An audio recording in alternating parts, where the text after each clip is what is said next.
তুফান যখন থামলো, দুনিয়া শেষ, কিছুই নাই, মানুষ নাই, পশু নাই, পাখি নাই, তামাম দুনিয়া একদম মানব শূন্য। শুধুমাত্র আল্লাহর পয়গম্বর নূহ নবী, তিনি তার উম্মতদেরকে নিয়ে, ইমানদার মানুষদেরকে নিয়ে, মাত্র কয়েকজন, বেশি না, 80 থেকে 90 জন মানুষকে নিয়ে তিনি নৌকায়। হঠাৎ করে পয়গম্বরের মনে পড়ল ওই বৃদ্ধা মহিলার কথা। মনে মনে ভাবতেছেন, হায় হায়, আমি কি অন্যায় করলাম, আমি কি অপরাধ করলাম, আমি কত বড় ভুল করে ফেললাম। আমি তো মাকে আনি নাই, আমার মা তিনি তো বলেছিলেন বাবা আমাকে নিয়ে যেও। ওই বৃদ্ধা মহিলার কথা নবীর ইয়াদ হলো। তিনি আবার জনপদে ফিরে আসলেন, আয়েশা মহিলাকে তালাশ করবেন। হায় হায়, তালাশ করে তো কোনো লাভ নাই, দেখি কোথাও লাশটা পাওয়া যায় কিনা। এখন বড় মায়া লাগলো, খুঁজতে খুঁজতে তার বাড়ির পাশে আসেন। আয়েশা দেখেন তার ভাঙ্গা চোরা ওই ঘরটা এখনো দাঁড়ায়া আছে। ভাঙ্গা চোরা ঘর এখনো দাঁড়ায় আছে। নবী অবাক হয়ে গেলেন, আল্লাহর কুদরতি কদমে তার সাথে সাথে সেজদায় পড়ে গেলেন। ও মালিক, তোমার কুদরত বুঝা বড় দায়। আল্লাহ কিছুই নাই, ভাঙ্গা ঘর কেমন করে টিকে আছে। ডাক দিলেন মা, মা। ওই বৃদ্ধা মহিলা আল্লাহর ওয়ালি, সে ঘর ঝাড়ু দেয় আর আল্লাহর নাম জপে। নবীর ডাক শোনা মাত্রই মহিলা কই, বাবা তুফান কি শুরু হয়ে গেল নাকি? নবী বাহির থেকে কই, মা গো, তুফান শুধু শুরু হইছে না, তুফান হইয়া শেষ হয়ে গেছে, শেষ হয়ে গেছে, আর কিছু নাই। মহিলা আল্লাহর কদমে সেজদায় পড়ে কাঁদতে লাগলো। নবী এবার কান্দে আর কয়, মালিক কিছুই বুঝি নাই, কিছুই বুঝি নাই। আল্লাহ কেমন করে কি হলো? ওই মহিলা বাঁচলো কেমন করে, তার ঘর টিকলো কেমন করে? আল্লাহ পাক রব্বুল আলামিন তখন বলতেছে, নূহ, আমার বান্দি এত করে তোমারে বলছিল তুমি তারে ইয়াদ করে নিয়ে যাইতা, কিন্তু তুমি তার কথা ভুলে গেছো। তোমরা নবী হইয়া উম্মত বলতে পারো, কিন্তু আমি আল্লাহ হইয়া আমার বান্দা বান্দি বলতে পারি না। তোমরা ভুলে যাইতে পারো, আমি আল্লাহ ভুলতে পারি না, বলতে পারি না। আমার ওই বান্দির কথাটা আমি আল্লাহ ভুলি নাই, ভুলি নাই। নূহ নবী সেজদায় পড়ে হাউমাউ করে কান্দেন, হাউমাউ করে কান্দেন, মালিক আমার ভুল হয়ে গেছে। এজন্য রব্বুল আলামিন হাসরের মাঠে ওই মানুষটারে ডাক দেয়া কইব, বান্দা এত মায়া কইরে তোরে বানাইলাম, এত আদর আমি আল্লাহ তোরে করলাম, এত দরদ দিয়ে আমি তোরে বানাইলাম, আর তুই যখন মসজিদে না আইয়া বাজারে যাইতি, ঘুমায় থাকতি, আজান হইতো, মসজিদে আসতি না, তখন তোর দিকে তাকাইয়াও আমি আল্লাহর কুদরতি কলি যায় বড় কষ্ট লাগতো। বান্দারে বল বল, পুঁজি দিলাম আমি, হাত দিলাম আমি আল্লাহ, পা দিলাম আমি আল্লাহ, এত সুন্দর একটা ব্রেইন আমি আল্লাহ তোরে দিলাম, সব পুঁজি হলো আমার। আমার দেওয়া পুঁজি দিয়া ডিউটি করলে তুই কার কার ডিউটি করলে একটু বল। এই পাটা সুস্থ করে দিলাম আমি আল্লাহ, এই সুস্থ দুইটা পা দিয়ে তুই ডিউটি করলে আরেকজনের, তুই তোর দোকানের মালিকের ডিউটি ঠিকই করলে, তুই হাওরে গেলে আরেকজনে কাম করলে, তুই দিন শেষে 500 টাকা 600 টাকা তুই মজুরি নিয়ে আসলি, কিন্তু বান্দা আমি আল্লাহ তাও তোরে নিষেধ করলাম না, নিষেধ করলাম না। তুই যা ডিউটি পালন করলে তোরে 500 টাকাই শুধু দিছে, কিন্তু হাত তোরে দেয় নাই, এই পাটা সে তোরে দেয় নাই, এই পাটা আমি আল্লাহ তোরে দিছি। হাতটা যদি সুস্থ না থাকতো ওই মানুষটার ডিউটি তুই পালন করতে পারতি না, পা যদি সুস্থ না থাকতো তুই সুন্দরে হাওরে যাইতে পারতি না। তাহলে মূল পুঁজিটা আমি আল্লাহ করে দিলাম। গায়ে যদি শক্তি না থাকতো কাজ করতে পারতি না, পারতি না। পুঁজি দিলাম আমি আল্লাহ। মানুষের ডিউটি করলি কর, কিন্তু যে পুঁজি দিল তার ডিউটি কেমন করে ভুলে গেলি? ফজরের সময় তুই গেছো, যাও, অসুবিধা নাই, রিজিকের তালাশে বের হও, এটা আমি আল্লাহরই আদেশ। কিন্তু এই টাইমটাতে মসজিদ থেকে মুয়াজ্জিনের কণ্ঠে আজান তোর কানে আসছে রে বান্দা, আসসালাতু খায়রুম মিনান নাওম, ঘুম হইতে নামাজ উত্তম, নামাজ উত্তম। ওই টাইমটাতে তুই কেমন করে নামাজটা না পড়া ঘর থেকে বের হয়ে গেলি? এই টাইমটাতে তুই নামাজটা না পড়ে কেমন করে তুই ঘুমায় থাকলি রে বান্দা? একটু বল বল। নামাজ পড়া যেই মানুষটা ঘর থেকে বের হয় আর আল্লাহ পাকের উপর ভরসা করে বের হয়, রব্বুল আলামিন ঘরে ফেরা পর্যন্ত আল্লাহ কুদরতি হাতে তার হেফাজত করে। নবী বলেন, ফজরের নামাজ পড়ে যে ঘর থেকে বের হয় ইমানের জান্ডা লইয়া সে বের হয়, যেরকম সুবহানাল্লাহ। আর ফজরের সময় যে ঘুমায় থাকে তার কানের মধ্যে শয়তানে প্রস্রাব করে, বালা শাইতানু ফি উযনাইহি, নবী বলেন শয়তান তার কানের মধ্যে প্রস্রাব করে ফজরের সময় যে ঘুমায় থাকে। আর যে ফজরের নামাজটা পড়া তার ডিউটিতে বের হয়, নবী বলেন ডিউটিতে বের হলো ঠিক, কিন্তু ইমানের জান্ডা লইয়া বের হয়।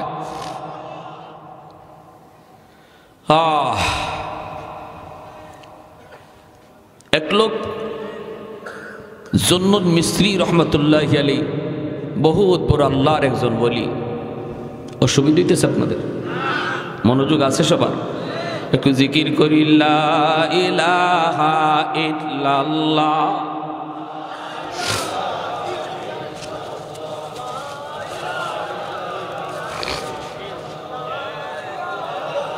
জবান খুলে মালিকের নাম, লা ইলাহা ইল্লাল্লাহ।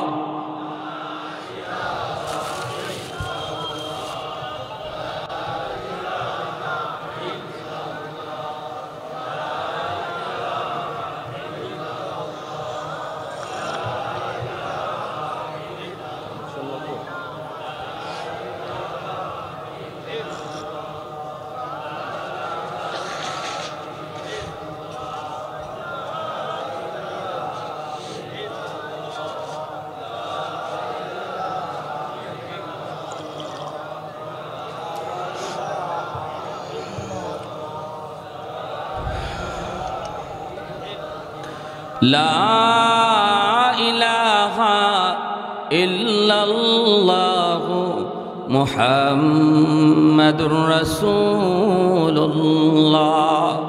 জোরে সুরে বলি সাল্লাল্লাহু আলাইহি ওয়াসাল্লাম। জুন্নুন মিসরি রহমতুল্লাহি আলাইহি বহুত বড় আল্লাহর এক ওলি ছিলেন। উনি জীবিকার জন্য, রিজিকের জন্য মাছ মারতেন। রিজিক তালাশে ঘর থেকে বের হওয়ার নির্দেশ আল্লাহর। ফাইদা কুদিয়াতিস সালাহ ফান্তাশিরু ফিল আরদ ওয়াবতাগু মিন ফাদলিল্লাহ। আল্লাহ বলেন, বান্দা তুমি যখনই আমার হুকুম নামাজ আদায় করেছো তখন আর মসজিদে বসা থাকার দরকার নাই। তুমি এবার ঘর মসজিদ থেকে বের হইয়া রিজিক তালাশ করো, আমি আল্লাহর অনুগ্রহ তালাশ করো। এটা আল্লাহর আদেশ।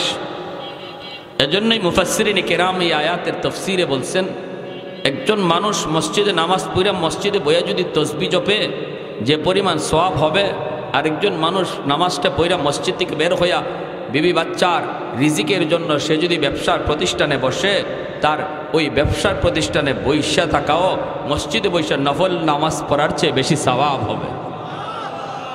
যেরকম সুবহানাল্লাহ। চাকুরির টেবিলে বসা এটাও নফল নামাজের চেয়ে বেশি সওয়াব হবে যদি সে নামাজ ঠিক মতো আদায় কইরা সে তার দুনিয়ার রিজিক তালাশে বের হয়। একজন মানুষ দোকানে বসা ফজর পইরা জুহর পর্যন্ত সে ব্যবসা করেছে, হালাল ব্যবসা এবং সততার সাথে ব্যবসা, মিথ্যা বলে নাই, মাপে কম দেয় নাই, খারাপটারে ভালো কইয়া বেছে নাই, যেটা খারাপ খারাপটা খারাপই বলছে, ভালোটা ভালো বলছে। এই মানুষটা জোহরের আজান হলে যখনই মসজিদে রওনা দেয় শাটার বন্ধ করে। মুফাসসিরিনে কেরাম লেখেন, ফজর থেকে নিয়ে জোহর পর্যন্ত এই পুরা টাইমটা যেই টাইমে সে ব্যবসা করলো, এই ব্যবসার পুরা টাইম নফল নামাজ, নফল তসবিহ, নফল জিকির, নফল দুরুদ পড়লে যেই সওয়াব হইতো আল্লাহ তার আমল নামা দান করেন। তাহলে ব্যবসায়ী ব্যবসা করে আল্লাহর ওলি হতে পারে, চাকরিজীবী চাকরি টেবিলে বসেও আল্লাহর ওলি হতে পারে যদি তার অন্তরে আল্লাহর ভয় থাকে। ঠিক কিনা জোরে কন? রিক্সা চালক রিক্সা চালায় আল্লাহর ওলি হতে পারে, ভ্যান চালক ভ্যান চালায় আল্লাহর ওলি হতে পারে, কৃষক জমিতে কাজ করে আল্লাহর ওলি হতে পারে। জমিতে গেল আল্লাহর ভয় অন্তরে রাখলো, আইল কাটলো না, আরেকজনের পানি নিজের জমিতে আনার চেষ্টা করলো না। আজান হলো, জোহরের টাইম হয়েছে, সেই জমির আইলে দাঁড়ায় নামাজে দাঁড়ায় গেছে, এই লোকটা আমাদের ভিতরে আল্লাহর ওলি হয়ে গেছে। প্যারে হাজরিন, এজন্য কেউ এই কথা মনে না করি যে আল্লাহর ওলি হওয়া খুব কঠিন, না, মোটেও না। দুনিয়াতে যত সহজ কাজ আছে এর মধ্যে সবচেয়ে সহজ হলো আল্লাহর ওলি হওয়া। আল্লাহর ওলি হওয়ার চেয়ে পৃথিবীতে আর এত সহজ কোনো কাজ নাই, এত সহজ কোনো কাজ নাই। আমার পুরা দুনিয়াদারির সাথে রাইখাও আমি আল্লাহর ওলি হইতে পারবো যদি হাতে থাকে দুনিয়ার কাজ আর দিলের মধ্যে থাকেন যদি আল্লাহ।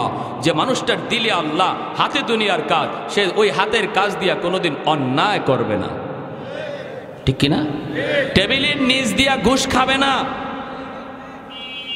দোকানের ব্যবসার প্রতিষ্ঠানে বৈশা ব্যবসা করবে, সুদের কারবার করবে না। সুদ খাওয়া হালাল না হারাম? আরো জোরে হালাল না হারাম? কি জাত হারাম? আহাল্লাল্লাহুল বাইআ ওয়া হাররামার রিবা। নবী আল্লাহ বলেন আমি ব্যবসাকে হালাল করেছি আর সুদকে হারাম করেছি। তাহলে সুদ হারাম করেছেন কে? আল্লাহ। যে মানুষ সুদ খায় সে তার মাকে যেন বিয়া করলো, নাউজুবিল্লাহ জোরে কর। এটা আল্লাহর নবীর হাদিস। এর চেয়ে নিকৃষ্ট কাজ পৃথিবীর কোনো মানুষ, কোনো সন্তান যেমন মাকে বিয়ে করতে পারে না, নবী বলেন তোমরা এরকমই জঘন্য জিনিস মনে কইরো সুদ খাওয়ারে। তার মাঝে নবী বুঝাইলেন যে তার মাকে বিয়ে করতে পারে সে সুদও খাইতে পারে, আর যে মাকে বিয়ে করতে পারে না সে জিন্দিগিতে সুদ খাইতে পারে না। আল্লাহ নবী বলেন মেরাজে রজনীতে দেখলাম বুতুনহুম কাল বুয়ুত ফিহাল হাইয়াত তুরা মিন খারিজ বুতুনিহিম। এত মোটা মোটা পেট এক একজনের, জাহান্নামের ভিতরে পেট ভরা সাপ কিলবিল কিলবিল করতেছে, নাক দিয়া, মুখ দিয়া, কানের ছিদ্র দিয়া, পায়খানা ছিদ্র দিয়া সাপ বের হইতেছে। আমি জিব্রাইল আমিনকে বললাম ভাই জিব্রাইল মান হা উলাই, এরা কারা? জিব্রাইল বলেন হা উলাই আকালাতুর রিবা। নবী গো এরা আপনার ওই উম্মত যারা দুনিয়াতে সুদ খাইতো। নাউজুবিল্লাহ জোরে কর, সুদ খাইতো। এত মোটা মোটা পেট হয়ে যাবে সুদখোরদের। আরেকটা জিনিস বলে দেই, যে সুদে ব্যবসা করে এ যেমন সুদখোর, যে সুদের টাকা আনে সেও সুদখোর, যে সুদের সাক্ষী থাকে এও সুদখোর, যে সুদের লেনদেন লেখে এও সুদখোর। নবী বলেন এই চারো দল হলো সুদখোর। তুমি যত বড় অভাবেই পড়ো, যত বড় সমস্যাই পড়ো, আল্লাহর নবীর কথা, আল্লাহর কথা। কারণ নবী বলেছেন যে সাক্ষী থাকে, যে দেখতেছে এও সুদখোর, আর যে লেখতেছে এ তো আছে, ওই এ তো আছেই। এর জন্য আল্লাহর দোহাই, নামাজ রোজা হজ জাকাত কোনো কিছু সুদ করে আল্লাহর কাছে কবুল হবে না যতক্ষণ পর্যন্ত সে তওবা করে সুদ না ছাড়বে। এত জঘন্য গুনাহ। হাসরের মাঠে মাতাল হইয়া এই জিনে ধরা রোগীর মতো উঠবে সুদখোররা, জিনে ধরা রোগীর মতো। মানুষেরা বলবে কিরে এ মাতলামি করে কে, এ এদিকে একবার পড়ে ওদিকে একবার পড়ে, আবুল তাবুল বকে, এর কেডা? মানুষকে চিনো না? এ দুনিয়াতে মার্কা মারা সুদখোর। এই জন্য হাসরের মাঠে মাতাল বানায় আল্লাহ তুলবে। দুনিয়াতে যেমন মাতাল ছিল টাকার জন্য, মাতাল ছিল সুদখোররা, দেখবেন এদের এদের চোখে কিন্তু দরদ নাই। অসুবিধা হইতেছে আপনাদের নাকি? আবার না, কোনো অসুবিধা? আমাদের বলা তো লাগবেই, ঠিক না? আপনি মানেন না মানেন সেটা তো আপনার। আপনি যদি না মাইনা, আপনি আমার কথা না মাইনা সুদের ব্যবসা কইরা কোটি কোটি টাকা জমাইয়া যদি হাসরের মাঠে আল্লাহরে গিয়ে বুঝ দেলাইতে পারেন 2 লাখ টাকা ঘুষ দিয়া, তা আমার কি অসুবিধে? কারো কাছ থেকে টাকা আনবো না, এই নিয়তটা করেন, আল্লাহ আপনার তওবাকে কবুল করে নিবে। এজন্য বলতেছিলাম একটু মনোযোগ দিয়ে খেয়াল করে শোনেন। নামাজ পড়ে যেই মানুষটা আল্লাহর হুকুম পালন করে, আল্লাহর হুকুম নামাজ পড়ে যেই মানুষটা দোকানদারি করে, সেও দোকানদারি করে না, বরং আল্লাহর হুকুম মানতেছে। কারণ দোকানদারি করা, রিজিক তালাশ করা, এটাও কার হুকুম? তাহলে বোঝা গেল মুমিনের দোকানদারিটাও ইবাদত, মুমিনের চাকরি করাটাও ইবাদত, মুমিনের রিক্সা চালানো ইবাদত, মুমিনের ভ্যান চালানো ইবাদত, মুমিনের কৃষিক্ষেত্রে কাম করাও ইবাদত। সবকিছু ইবাদতের ভিতরে গণ্য, ইবাদতের ভিতরে গণ্য। জুন্নুন মিসরি রহমাতুল্লাহ আলাইহি তিনি মাছ মারতেন, আর হালাল কোনো কাজকে কেউ কোনোদিন ছোট করে দেখব না। একজন রিক্সাওয়ালা ভাই রিক্সা চালায়, বুট বেচে, বাদাম বেচে, 100% হালাল ব্যবসা। এজন্য তার এই ছোট্ট ব্যবসাটাকে কেউ আর চোখে ছোট চোখে দেখবো না, আল্লাহ নারাজ হবে। আর একজন হারাম ব্যবসা করে লক্ষ লক্ষ কোটি কোটি টাকা, এর 5 পয়সারও আল্লাহর কাছে দাম না, সে হারাম খুর।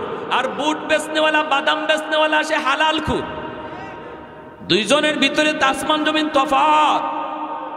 এজন্য সাবধান, কেউ কাউকে ছোট চোখে দেখবো না।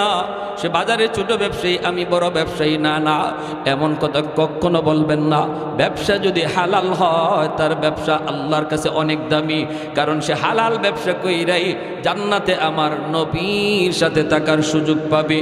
নবী বলেন যে হালাল ব্যবসা করে, ছোট হোক, সে যদি হালাল ব্যবসা করে, আমি নবীর সাথে জান্নাতে হাতাইনি ফিল জান্নাহ। নবীজি 2টা আঙ্গুল মিলায় মিলায় দেখাইছেন। হালাল ব্যবসায়ী, সততার সাথে ব্যবসায়ী, সত্য কথা কইয়া যে ব্যবসা করে, নবী বলেন জান্নাতে আমার সাথে 2 আঙ্গুল মিলায়া, নবী বলেন এইভাবে আমার সাথে মিলেমিশে জান্নাতে থাকবে। আপনি থাকবেন হারাম ব্যবসা কইরা জাহান্নামে, আর ওই বাদাম বিক্রেতা, বুট বিক্রেতা হালাল ব্যবসা কইরা থাকবে নবীর সাথে জান্নাতে।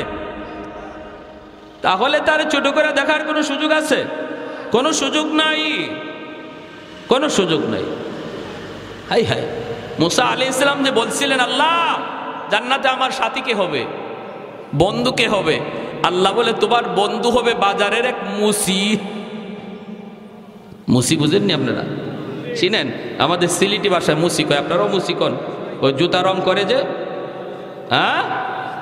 মুসা আলাইহিস সালামকে আল্লাহ জান্নাতে আমার বন্ধু কে হবে, যার সাথে আমি জান্নাতে সবসময় সময় কাটাবো? আল্লাহ বলে অমুক বাজারের মুচি হবে তোমার বন্ধু। মুসা আলাইহিস সালাম কো আল্লাহ মুসি? বলে জি। এটা কেমন মুসি একটু দেখতে হয়। মুসা আলাইহিস সালাম ঠিকানা লইয়া চলে আসছেন। আইসা দেখেন বেচারা রং করে, নাম কি তোমার ভাই? আলী ইবনে মুআফ। কোথায় বাড়ি? দামেস্ক। আপনি কেডা? কয় সরি আব্দুল্লাহ ইবনে মুবারক। আব্দুল্লাহ ইবনে মুবারক তিনি বহুত বড় একজন তাবি, বহুত বড় একজন মুজাহিদ, বহুত বড় একজন মুহাদ্দিস। উনি স্বপ্নে দেখছিলেন বাইতুল্লাহ, স্বপ্নে দেখছিলেন ফেরেশতা 2 জন, একজন আরেকজনে কয় এবছর হজে আছে 6 লাখ মানুষ, কিন্তু একজনের হজও কবুল হইছে না। তবে হ্যাঁ 6 লাখের হজই আল্লাহ কবুল করছে একজন মানুষের খাতিরে। কে সেটা? বলে ওই দামেস্কের বাজারের এক মুসি, যে হজে আসে নাই অথচ তার খাতিরে আল্লাহ 6 লক্ষ হাজির হজ কবুল করেছে। ওই আব্দুল্লাহ ইবনে মুবারক আসছিলেন, এ কেমন মুসি একটু দেখে আসি। আইসা দেখেন এই অবস্থা। আর মুসা আলাইহিস সালামের বন্ধু আছিল কসাই। মুসা আলাইহিস সালামের বন্ধু কে ছিল? আল্লাহ বলছিলেন তোমার বন্ধু হবে বাজারের এক কসাই, যে কি করে? গোশত বিক্রি করে। এগুলারও তো আমরা বেশি একটা দাম দিই না, ঠিক না? এগুলা করি না, এগুলা না, এই সমস্ত কাজ না। মনে রাখবেন ওই হযরত জুন্নুন মিসরি রহমতুল্লাহি আলাইহি ইনি করছেন কি, নদীতে মাছ মারতেছেন। আর ওই অবস্থায় দেখেন হঠাৎ করে একটা বিচ্ছু নদীর কিনারে দাঁড়ায় আছে, যেন বিচ্ছুটা নদী পার হতে চায়, কিন্তু কেমন করে বিচ্ছুটা নদী পার হবে? হঠাৎ করে তাকায় দেখেন পানির নিচ থেকে একটা কচ্ছপ, এই কচ্ছপটা পানির উপরে ভাসলো, ভাইসা সে নদীর কিনারায় আসলো। বিচ্ছুটা লাফ দিয়া কচ্ছপের পিঠে বসে গেল, আর কচ্ছপটা নদীর এই পার থেকে ওই পারে বিচ্ছুরে পৌঁছায় দিল। আল্লাহ পারেনি না পারে না? ক্ষমতা আল্লাহর আসেনি না নাই? আমাদের সিলেটে যে সুরমা নদী পার হয়েছেন শাহজালাল মুজরুদ্দিন ইয়ামনির নৌকায় না যায় নামাজে, জানেননি আপনারা ইতিহাস? গৌরগোবিন্দের বিরুদ্ধে যে যুদ্ধ করলেন শাহজালাল মুজরুদ্দিন ইয়ামনি, ইয়ামন থেকে আইয়া সিলেটে, এই সিলেট ঢুকতে একটা নদী পড়ে সুরমা নদী। এই সুরমা নদীতে নদীর সব নৌকা গৌরগোবিন্দ সরায় ফেললো। ওই অবস্থায় আল্লাহর ওলি নদী পার হয়েছিলেন কিভাবে? যায় নামাজ বিছাইয়া যায় না মাঝে বসে গেছেন, আল্লাহ যায় নামাজের উপর দিয়ে নদী পার করে দিয়েছেন। পানি কার কথা শুনে? আল্লাহ যদি বলে পানি তুই ডুবা তাহলে ডুবায়, আল্লাহ যদি বলে পানি তুই ভাসায় রাখ তাহলে ভাসায় রাখে। আগুনকে আল্লাহ যদি কয় তুই জ্বালা তাহলে জ্বালা, আর যদি আল্লাহ কয় সাবধান আমার বন্ধু ইব্রাহিম জ্বালাবি না, পশম পর্যন্ত জ্বালাইতে পারে না, সাবধান আমার বন্ধু মুসা তোর পাহাড় জ্বলবি, মুসার যেন কোনো ক্ষতি না হয়, তাহলে বোঝা গেল আগুন সেও কার কথা শুনে? আর একটু জোরে কন্যা মালিকের নাম। পানি কার কথা শুনে? আল্লাহর কথা শুনে। সমস্ত মাখলুক আল্লাহর কথা শুনে। শুধু মানুষ আমি আর তুমি আল্লাহর কথা ঠিক মতো মানি না। গাছে আল্লাহর আদেশ মানতেছে, সূর্য আল্লাহর আদেশ মানতেছে, সব কিছু আল্লাহর আদেশ অক্ষরে অক্ষরে মানে, বিন্দু পরিমাণ তারা হেরফের করে না। আল্লাহ যেভাবে বলছেন এভাবেই আজও আছে, কালও আছে, আগামীতেও থাকবে। কিন্তু মানুষ আমরা ওয়াদা দিয়ে আসছি, আল্লাহ আমরা তোমার ইবাদত করব, তোমার গোলামি করব। রূহ জগতে আল্লাহ পাক জিজ্ঞাসেন আলাস্তু বিরব্বিকুমুল আলা, আমি কি তোমাদের রব নই? আমি কি তোমাদের রব নই? রব মানে তোমরা কি আমাকে রব মানো না? রব মানে যিনি সব কিছু করেন, তার আদেশ কি তোমরা মানবা না? সমস্ত মানুষ আল্লাহর কাছে স্বীকার করে আসছে, আল্লাহ তুমি আমাদের রব, আমরা তোমারই গোলামি করব। কিন্তু মানুষ বড় নিমক হারাম, এই ওয়াদা দিয়ে আসার পরে ওয়াদার কথা ভুলে যায়, ঠিক কি না? আর কোন মাখলুক ওয়াদার কথা ভুলে না। জুন্নুন মিসরি রহমাতুল্লাহি আলাইহি তিনি দেখতেছেন কচ্ছপের পিঠে বইসা এই বিচ্ছুটা নদী পার হয়ে গেল। এইবার আল্লাহর ওলি কয়, মালিক ই কেমন দৃশ্য দেখলাম, আল্লাহ আমার মন চায় বিচ্ছুটা কই যাইতে চায়, আমি একটু দেখতে চাই। আল্লাহ আমাকেও তুমি নদী পার করাও। আল্লাহ আমারে তুমি কেমনে পার করাবা? বিচ্ছুরে যদি কচ্ছপের পিঠে কইরা পার করাইতে পারো, আমাকে তুমি যায় নামাজে বসায় পার করো। রব্বুল আলামিন কয়, বন্ধু যায় নামাজ বিছায় দাও। অন্তরের ভিতরে আল্লাহ পাক ইলহাম করলেন, যায় নামাজ পানিতে বিছায় দাও। জুন্নুন মিসরি যায় নামাজে বৈশা তিনি নদী পার হয়ে গেলেন। এইবার তিনি বিচ্ছুটার পিছনে পিছনে রওনা দিলেন। বিচ্ছুটা কোন দিকে যায়, কেন যাইতেছে, তিনিও পিছনে পিছনে যাইতেছেন। হঠাৎ করে দেখেন বিচ্ছুটা এত দ্রুত বেগে যাইতেছে, পাগল পারা হয়ে বিচ্ছুটা দৌড়াইতেছে। তিনিও পিছনে পিছনে দৌড়ান। যাইতে দেখেন একটা গাছ, হাওরের মাঝখানে একটা গাছ দেখা যায়। ওই গাছের নিচে একটা রাখাল ঘুমাইতেছে, উটের রাখাল, সে ঘুমাইতেছে। ওই রাখালের দিকেই বিচ্ছুটা দৌড়াইতেছে। জুন্নুন মিসরি তিনিও ওই দিকে দৌড়ান। কাছে যায় দেখেন রাখাল ঘুমাইতেছে, আর রাখালের মাথার পাশে বিষাক্ত একটা সাপ এইভাবে ফনা ধরে আছে। যে কোনো মুহূর্তে রাখালকে হত্যা করে ফেলবে, রাখালকে আঘাত করবে। বিচ্ছুটা যাইয়েই দেরি করে নাই, লাফ দিয়া সাপের পিঠে উঠে গেল। সাপের মাথায় ওইটা সাপটারে এমন ভাবে বিচ্ছু কামড় দিল, মুহূর্তের ভিতরে সাপটা জায়গায় মরে গেল। সুবহানাল্লাহ। আহাদুল লাইসা কামিসলি সামাদুন লাইসা কাফাদলি লিমানিল মুলকু তুগুই তু সাজাওয়ার খুদাই তো খুদাবন্দ ইয়াবি নি তো খুদাবন্দ ইয়াসারি তো খুদাবন্দ জমিনি তো খুদাবন্দ সামাই তো রহিমি তো করিমি তো সামিঈ তো বসিরি তো মুইদ্দি তো মুযিল্লি তো মালিকিল আরশি বাজাই। আল্লাহু আকবার। আল্লাহর ওলি যুবককে ঘুম থেকে উঠালেন, এরে যুবক ঘুম থেকে উঠো। উঠার পরে তিনি বলেন, যুবক দেখো না মাথার পাশে কি কাণ্ড ঘটে গেল।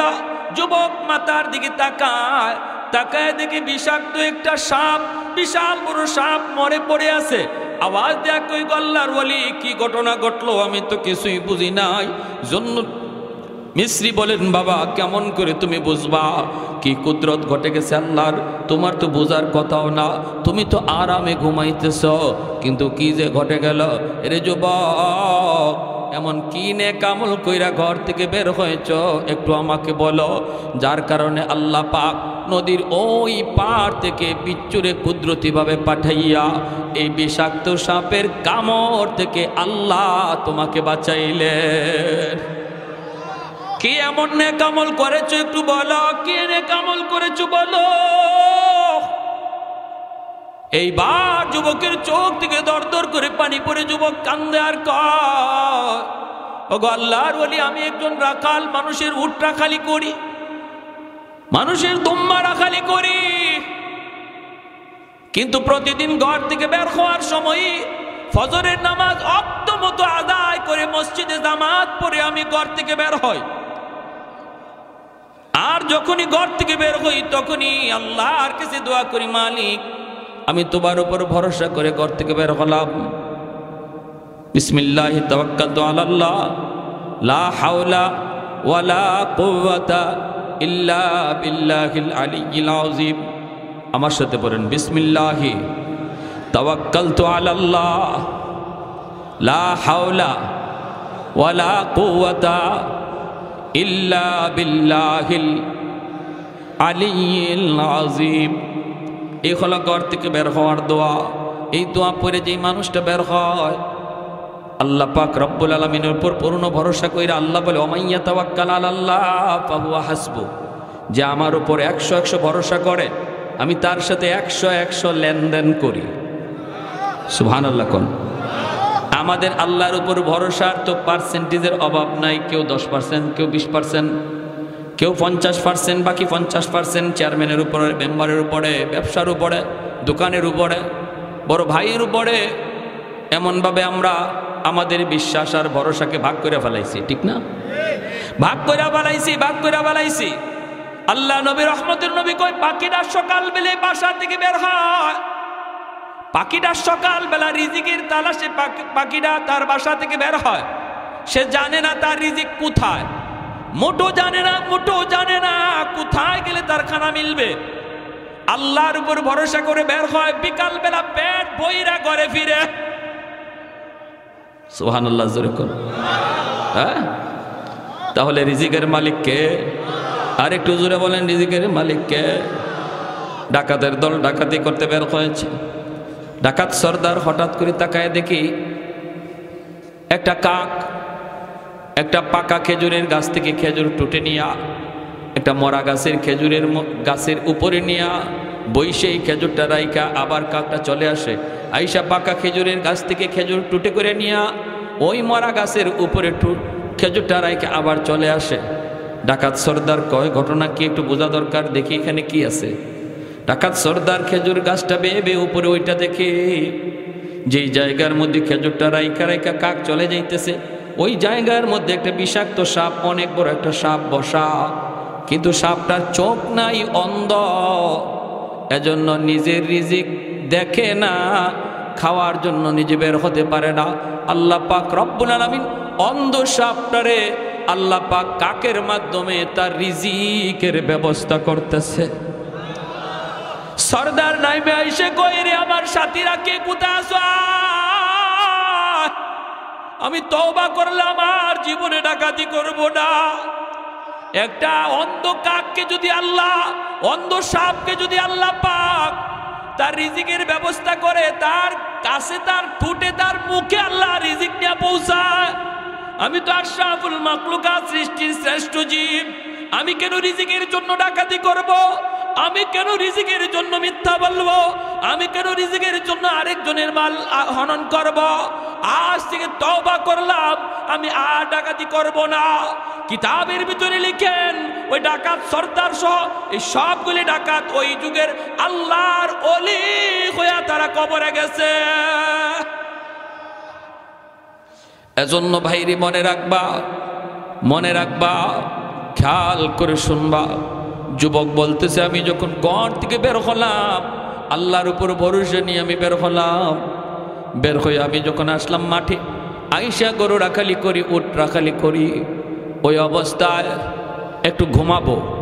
আমি বড় পরিশ্রান্ত, আমি বড় দুর্বল, আমি বড় ক্লান্ত, এখন একটু ঘুমাবো।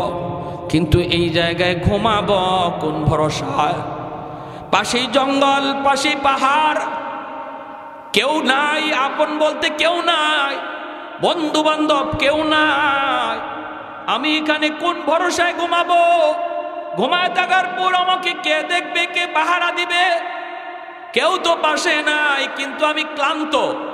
ওই অবস্থায় গাছের নিচে একটু ঘুমাবো আর আল্লাহর কাছে বললাম, মালিক আমি ঘুমাইতে চাই, কিন্তু আমার পাহারা দিবে কে? মালিক কেউ নাই, পাহারা দিবা তুমি আল্লাহ। আল্লাহ আমি তোমার পাহারায় ঘুমাইতেছি, আমাকে হেফাজত করো। আল্লাহ বলে, ওমাইয়া তাওয়াক্কাল আলাল্লাহ ফাহুয়া হাসবু হাসবু। বান্দা বিশ্বাস কর, বিশ্বাস কর, তুই আমার উপর যেমন ভরসা রাখবি আমি আল্লাহ তোর সাথে ওই রকম আচরণ করব। এজন্য ওই বান্দা, ওই যুবক, ওই রাখাল যখন আল্লাহর উপরে 100 ভরসা করে ঘুমায়, রব্বুল আলামিন তারে কুদরতি ভাবে আল্লাহ তারে বাঁচায়। জোরে বলেন সুবহানাল্লাহ। লা ইলাহা ইল্লাল্লাহ, লা ইলাহা ইল্লাল্লাহ, লা ইলাহা ইল্লাল্লাহ, লা ইলাহা ইল্লাল্লাহ, লা ইলাহা ইল্লাল্লাহ, লা ইলাহা ইল্লাল্লাহ।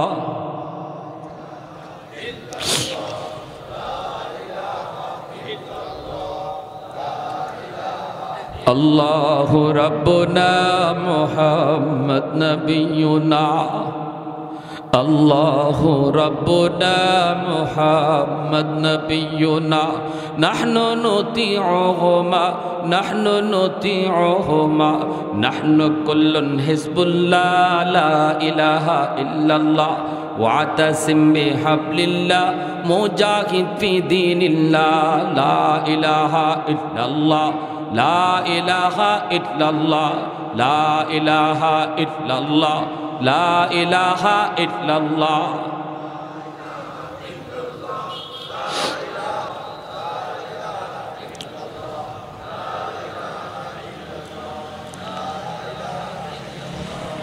লা ইলাহা ইল্লাল্লাহু মুহাম্মাদুর রাসূলুল্লাহ। জোরে বলি সাল্লাল্লাহু আলাইহি ওয়াসাল্লাম।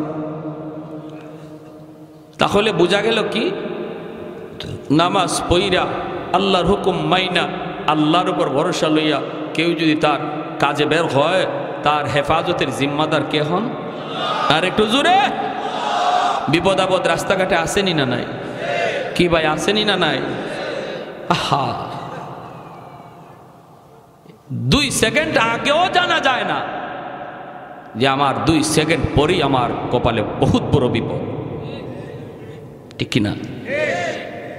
সেখানে তুমি কেমন করে নামাজ পড়ব, ধরব, বয়স হলে বুড়া হয়ে লই, চুলদারি পাকক, তারপরে মসজিদে যাব, হ্যাঁ ধরব, এই কথা বলার সুযোগ আছে? সুযোগ আছে যুবক? কোন সুযোগ? চোখের সামনে কত যুবক কবরে চলে গেল রোড অ্যাক্সিডেন্টে। চোখের সামনে কত যুবক স্ট্রোক করে মারা গেল। খেলার সাথী কবরে শুয়ে আছে, লেখাপড়ার সাথী কবরে শুয়ে আছে, সমবয়সের বন্ধুরা কবরে চলে গেছে। একটু কি তোমার ভয় লাগে না? একটু কি তোমার ভয় লাগে না রে যুবক? এমন তারও মনে আশা ছিল নামাজ পড়ব পড়ব ধরব, কিন্তু আর জীবনে পড়া হলো না। তুমি যদি গায়ে শক্তি দেখতে মসজিদে আসো, যে বয়সে তোমার গায়ে শক্তি থাকবে না, তুমি ঘরের মধ্যে নামাজ পড়া লাগবে, মসজিদে আসতে পারবা না। তোমার কোমরে ব্যথা, হাঁটুতে ব্যথা, হাঁটতে পারো না, তুমি বাইর হতে পারো না, লাঠি নিয়েও তুমি চলতে পারো না। ঘরের মধ্যে যখন তুমি নামাজ পড়বা, আল্লাহ পাক রব্বুল আলামিন সূরা ৩-এর মধ্যে আল্লাহ কসম খেয়ে বলেন, 4টা কসম খেয়ে আল্লাহ বলেন, ইল্লাল্লাযীনা আমানু ওয়া আমিলুস সালিহাত ফালাহুম আজরুন গায়রু মামনুন। তুমি ঘরে বইসা নামাজ পড়লো বান্দা, তোমার আমল নামায় আমি আল্লাহ মসজিদের জামাতের সওয়াব লিখে দিব। রব্বুল আলামিন ফেরেশতাদেরকে বলবে, ফেরেশতারা আমার বান্দার যৌবনের আমলটা তোমরা যৌবনের ফাইলটা একটু বের করো। যৌবনের ফাইলটা বের করে আল্লাহ বলবে, দেখো যৌবনে তার মসজিদে গিয়ে নামাজ পড়া আমল দেখা যায়। আজকে বৃদ্ধ বয়সে আমি আল্লাহ তার গায়ে শক্তি কাইরা নিছি। যদি আজও সে গায়ে শক্তি থাকতো মসজিদে আসতো। অতএব গায়ে যতদিন শক্তি ছিল মসজিদে রেগুলার আসছে, আজ বৃদ্ধ বয়সে তার আমল নামায় মসজিদের জামাতের সওয়াব লিখে দাও। কোরআন তিলাওয়াত করতো আমার বান্দা, যতদিন তার চোখে পাওয়ার ছিল, আজ আমি আল্লাহ তার চোখের পাওয়ার কেড়ে নিয়েছি, এজন্য কোরআন তেলাওয়াত পারে না। যৌবনে যদি তার ফাইলে রেগুলার কোরআন তেলাওয়াতের আমল থাকে, বৃদ্ধ বয়সে তিলাওয়াত না করলেও আমল নামায় তিলাওয়াতের সওয়াব লিখে দাও। সরকার পেনশন দেয়, ঘরে বসে বেতন দেয়। সরকারি চাকরিজীবীকে যারা সারা জীবন সরকারের ডিউটি পালন করছে, বৃদ্ধ হয়ে গেছে, কয় আর লাগবে না, তোমার উপরে আমি খুশি, ঘরে থাকো, বেতন তোমার ঘরে পৌঁছাবো। আল্লাহ কয়, বান্দা যতদিন গায়ে শক্তি আসিল আমার ডিউটিও যদি ঠিকমতো পালন করো, আমি আল্লাহ সকল সরকারের সরকার, আমি আল্লাহ সকল বাচ্চার বাচ্চা, আমিও বলি আর মসজিদে আওয়া লাগবে না, ঘরে বসা থাকো, আমি তোমার আমল নামায় এই ইবাদতের পেনশন দান করব। সরকার বেতনের পেনশন দেয় আর আল্লাহ ইবাদতের পেনশন দেয়। কখন? ডিউটি পালন করলে না সারলে? ডিউটি ঠিক মতো পালন করলে সরকার যেমন তারা বেতন দেয়, বেতনের পেনশন দেয়। আল্লাহর গোলামির ডিউটি পালন করলে আল্লাহ পাকও ইবাদতের পেনশন দেয়। এজন্যই আল্লাহর গোলাম, খাঁটি গোলাম যারা, এরা বৃদ্ধ বয়সে আল্লাহর কাছে আরো বেশি দামি হয়ে যায়। বৃদ্ধ বয়সে আল্লাহর কাছে অনেক দাম বাড়তে থাকে, আর দুনিয়ার কাছে বুড়া মানুষের দাম কমতে থাকে। দুনিয়ার মানুষের কাছে, দুনিয়ার এই ক্ষমতার কাছে বৃদ্ধ মানুষের দাম কমে, আর আল্লাহর কাছে বৃদ্ধ মানুষের দাম বাড়ে যদি সে যৌবনে আল্লাহর গোলামি করে। সুবহানাল্লাহ, জোরে কর। এজন্য আল্লাহ পাক হাসরের মাঠে ওই যুবকটারে ডাক দিয়ে কইব, বান্দা ওই দিন তুমি যখন মসজিদের পাশ দিয়ে চলে যাইতা আর নামাজে আসতা না, তখন আমি আল্লাহর কুদরতি কলিজায় ব্যথা লাগতো। অতএব এখন আর কান্দাকাটি করে কোনো লাভ নাই। তোমারে বহু বোঝানো হয়েছে, ওলামায়ে কেরাম বুঝাইছে, দাওয়াত তাবলীগ ওয়ালারা বুঝাইছে। ইজতেমার তারিখ আসতেছে জানুয়ারি মাসের 13, 14, 15 কোন জানুয়ারির? সবাই 13, 14, 15 এটাই মূল ইজতেমা। ওলামায়ে কেরাম থাকবে, ঠিক কিনা জোরে কোন? আমরা ওলামায়ে কেরামের এই ইজতেমায় সারা দেশ থেকে সমস্ত মানুষ জমা হবে। আমরাও প্রত্যেকে যার যার কাজ করব। এই 3 দিনের জন্য আমরা অফ রাখবো আল্লাহর জন্য, ঠিক কিনা জোরে বলেন? আল্লাহর জন্য এই 3 দিন ইজতেমার মাঠে আমরা যাব। জানি না এই হাজারো লক্ষ মানুষের ভিতর থেকে কে মুস্তাজাবুদ দাওয়া, অবশ্যই মুস্তাজাবুদ দাওয়া, যার হাত আল্লাহর দরবারে কবুল, এমন মানুষ অসংখ্য এই জমাতে হাজির হয়। আমার হাত যদি তার হাত সাথে মিলে যায়, আমার আমিন যদি তার আমিনের সাথে মিলে যায়, হাসরের মাঠে এটাও নাজাতের উসিলা হয়ে যাবে, নাজাতের উসিলা হয়ে যাবে। এত বড় মজমা। এজন্য বলবো যুবক ভাইয়েরা, পাক্কা ইরাদা করে ফেলো, পাক্কা ইরাদা। আমার যত ব্যস্ততা থাকুক, যত কাজ থাকুক, এই 3 দিনের জন্য আমি সমস্ত কাজ থেকে আমি সরে যাব। আল্লাহর জন্য এই 3 দিন আমি ইজতেমার মাঠে কাটাবো ইনশাআল্লাহ। কার কার নিয়ত আছে হাত উঠে আল্লাহকে দেখান। আল্লাহ তুমি প্রতিটা হাতকে কবুল করো, জোরে কোন আমিন, আরো জোরে আমিন। শেষ পর্যন্ত আল্লাহ পাক ওই যুবককে বলবে এখন আর কান্দাকাটি করে লাভ নাই, যতদিন পর্যন্ত তোমার প্রতি ওক্তে ওক্তে খানা পৌঁছেছে ফেরেশতারা পৌঁছানোর আগে অনুমতি নিছে, আমি ততবার খানা পৌঁছাইতে বলছি আর বলছি সামনের ওক্তে আসবে, কোনোবারই আসলে না। অতএব আর কান্না করে লাভ নাই, যতদিনের নামাজ তোমার কাজা হয়েছে, যতদিন আমার গোলামি থেকে দূরে ছিলে, এতটা বৎসর পর্যন্ত এর নির্ধারিত মেয়াদ জাহান্নামে বুক করার পর তোমাকে ঈমানের খাতিরে জান্নাতে যাওয়া লাগবে। তখন আল্লাহ বলবেন খুযুহু ফাগুল্লুহু সুম্মাল জাহিমা সাল্লুহু সুম্মা ফি সিলসিলাতিন যারউহা ৭০ যিরাআন ফাসলুকু। আল্লাহ বলবেন ওকে ধরো, ৭০ গজ জিঞ্জির দিয়া বাঁধো, ৭০ গজ জিঞ্জির দিয়া বাইদা তার জাহান্নামের ভিতরে নিক্ষেপ করো। ওই মানুষটা তখন তার নির্ধারিত মেয়াদ পর্যন্ত জাহান্নামের শাস্তি ভোগ কইরা তারপরে জান্নাতে যাওয়া লাগবে। আর যদি আমি পাক্কা নামাজি হই, আমি যদি আল্লাহর ভয় অন্তরে রেখে চলি, ফজরের নামাজের পর যদি আমার ডিউটি শুরু হয়, তাহলে ফার্স্ট চান্সেই আল্লাহর তৈরি জান্নাতে চলে যাও।